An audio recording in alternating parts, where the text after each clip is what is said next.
Hello everyone, welcome to Texture Myth. In this session, we are going to talk about another very important topic related to medical coding anatomy, where we will be talking about the sense organ, or you can say the anatomy of the eye. So here we will discuss in detail how we see the image, how image is captured in the brain, everything, every information related to the anatomy of eye, even the parts of eye as well. Okay. So this session might be a bit lengthy, but don't worry, we will explore each and everything in a very simple terms. I'll provide you the documented information so you can also refer it and you can also prepare the notes for it. But before we proceed further with this session, I would like to recommend you to please go and check out the previously released session first, because there we have already covered so many other things. So things would be much more easier for you if you are focusing there, if you follow the session in sequence. And for that you can also refer the Texture Myth digital course book, which is freely available in the description box. So there you will find thousands of sessions available in both Hindi as well as English language. So without any language barrier, you can easily consume the content. And in case if you have any queries or question related to that, feel free to reach out to me through comment section. I would be more than happy to answer all your questions there. Okay. Alright, so let's get started and see the anatomy of the eye. So here you can see I have provided you the detailed notes. So when you don't need to prepare the notes separately, you can just simply copy paste the same thing and learn the things. Okay. So let's see what we have. So a helpful way to understand the eye is to compare it to camera. Yes, of course, you can compare it with the camera because it will give you more clarity. Because here also the light enters through a clear window, passes through the lens that focuses it, and a picture is captured at the back and sent to the brain for processing. Okay, so now you can relate it with the camera. But here in the eye we have multiple structures like outer and protective structure, light controlling structure, focusing structure, and two more are there. But what are these structures, how they are used? Okay, so one by one we will explore each. So first is outer and protective structure. Now what all things comes under outer and protective structure? Sclera, cornea, conjunctiva, eyelids, lacrimal glands, or you can say tear gland, and lacrimal duct or tear duct. Okay, so let's go one by one. First is sclera, which is commonly known as the white of the eye. Okay, this is tough outer layer. This tough outer layer is thinnest over the front surface of the eye and thickest at the back. Okay, so from the front side it is thick but thin, but from the back side it is thickest.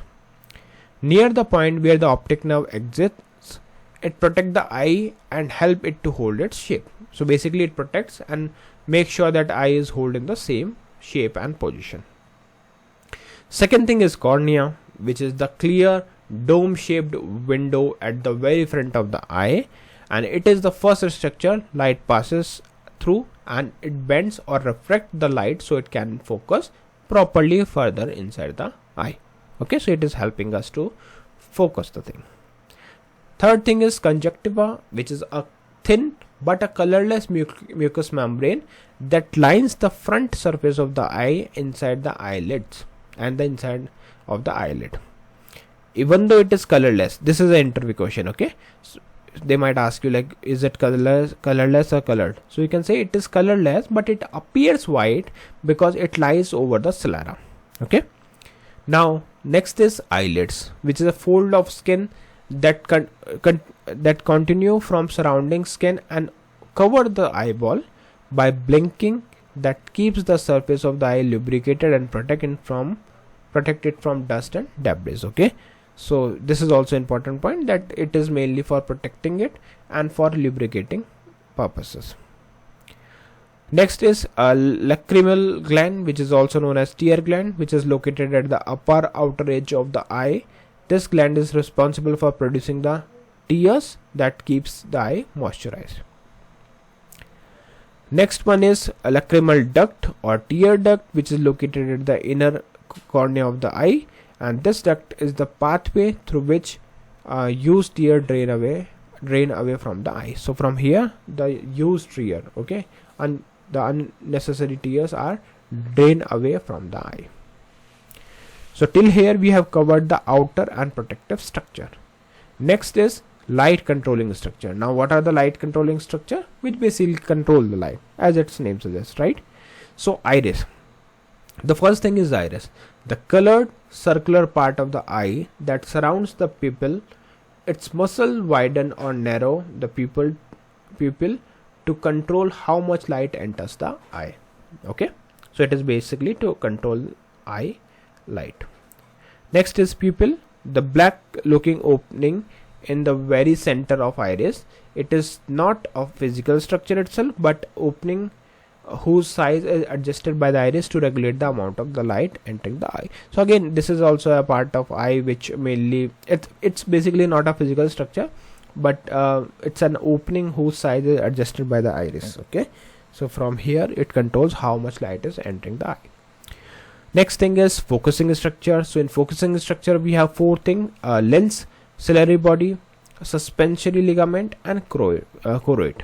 So let's go one by one. Lens is nothing but a colorless biconvex structured a biconvex lens, which is also known as curved, a lens that is curved outward on both sides. Okay, structure located just behind the iris and pupil. It's fine-tune the focus of the light so that a clear image forms on the retina. So it is basically helps to create the clear image or visual at the retina. Then we have ciliary body, a ring of tissue located on each side of the lens that contains muscles. These muscles contract or relax to change the shape of the lens, which is especially important for focusing or nearby object. Clear? After that we have suspensory ligament, which is nothing but a thin fiber that radiate outward from ciliary body to attach to the edges of the lens. They hold lens suspended in place and work with the ciliary body to adjust its shape for proper focusing. Clear? And after that we have choroid, which is a layer in the blood vessel located just beneath the sclera in the middle layer of the eyeball. From there it supplies oxygen and nutrition to the structure of the eye. Clear? So I know, like, you might be thinking like it's very lengthy and very complex topic, but don't worry, like just try to understand each line at a time, and maybe like by the time we will explore it, by the time we will use it in coding, that time we will be able to understand the things properly. Clear? Alright, so let's move to the next part, that is cavities. So cavities are nothing but a fluid filled chambers of the eye, where we have two things: anterior cavity, which is also known as anterior chamber, and it is the place or space located in the front of the eye lens, and it is filled with a clear watery fluid called aqueous humor, which helps maintain eye pressure and nourish the nearby surface. Okay, so for maintaining the eye pressure and nourish the shape, nourish the nearby structure, this part is responsible, which is anterior cavity. Next we have is posterior cavity, which is the larger space located behind the lens, filling most of the eyeball part, and it is filled with the vitreous humor, a clear jelly-like substance that gives the eyeball its round shape.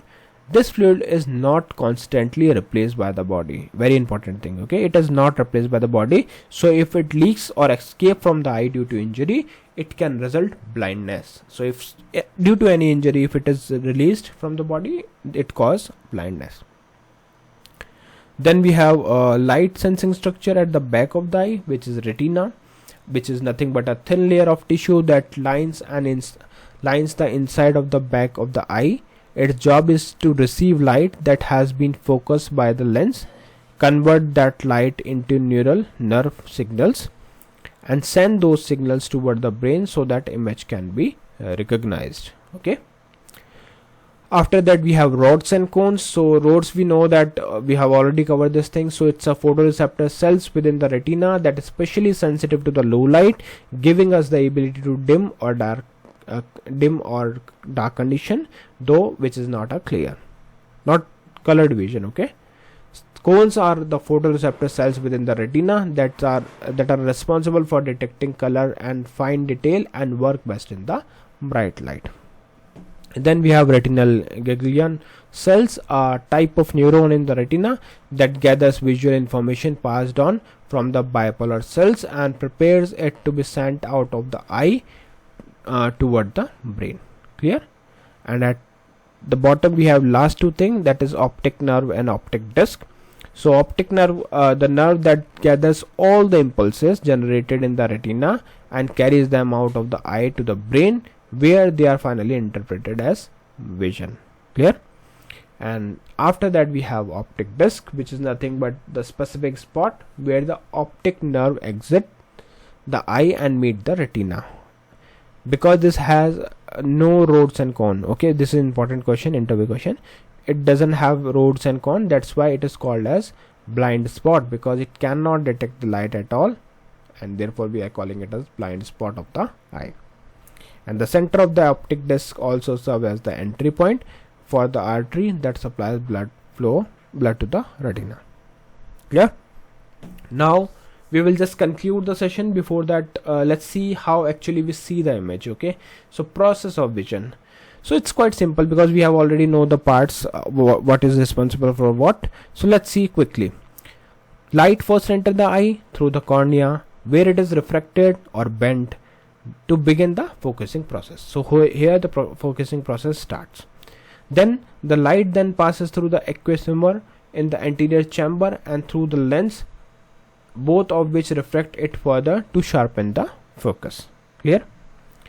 Third thing is, as it travels through the vitreous humor, the light finally comes to a focus on the retina. At this stage, the image formed is upside down and reversed from the left to right. Clear? After that, once the light reaches the retina, the rods and cones are stimulated and begin the process of converting light to nerve signal. And because of fovea centralis has the highest concentration of cones, the image that falls on this spot are seen with the greatest sharpness and detail. Why? Because it has large number of cones. Then inside the rods and cones, light sensitive pigment break down when exposed to light, and this chemical reaction generate electrical signals known as the action potential. And these action potentials are first passed to bipolar neurons, which relay the signal onward. Clear? So from here signals are passed. Then the bipolar neuron then pass the impulse to ganglion cell, whose fiber coverage and exit the eye of the optic disc, coming together to form the optic nerve.